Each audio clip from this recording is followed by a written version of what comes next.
Hello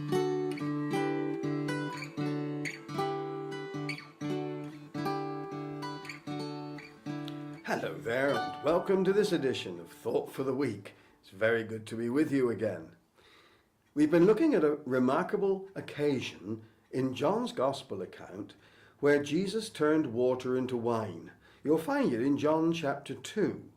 It's one of 7 miraculous signs, as John calls them.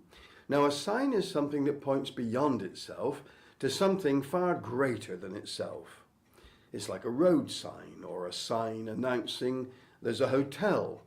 You don't settle for the sign and think you've got the actual reality. Of course you don't. You move beyond the sign to the reality. And that's how it is with these miracle accounts in John's Gospel. He wants us to see beyond the sign, beyond the miracle, beyond the wonder, to the glory of Jesus that lies behind it. He's wanting us to see the splendor, the glory, the divinity, the majesty of the Lord Jesus. And he uses these accounts of the miracle stories to point the way to the glory of the Lord. It's great stuff. Now, this particular incident took place in a small village called Cana, and it's in Galilee. Cana was a very small place. And reading this account, I realize that they didn't have a synagogue in Cana. Now that's particularly interesting, certainly to me, because in a small village, if you didn't have enough Jewish men there to be able to afford a synagogue, they used an ordinary house as a synagogue, usually that of the rabbi, the minister of the congregation. They didn't have sufficient funds to have a building of their own, and so they used his house. Now there are clues here to suggest that the house in which this miracle took place was the house of the rabbi.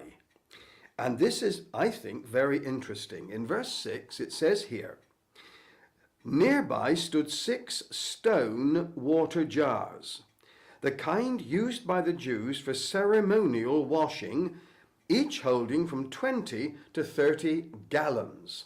Notice, first of all, they were stone water jars. Stone jars were incredibly expensive to produce. You can imagine them turned on a lathe, a solid piece of stone, and this was no small thing. Each of these was capable of holding from 20 to 30 gallons. There were 6 of them. Multiply that, average of 25 gallons a jar, and you've got 150 gallons holding water. Now, what sort of house would require 150 gallons of water? Well, that's a very good question, and the answer to it is intriguing. Because if this was a rabbi's house, he would have a ritual bath as part of it, where people immerse themselves in the water for religious purposes. It looks likely, therefore, that this house was the rabbi's house. And if that's the case, it adds a different dimension to the whole miracle.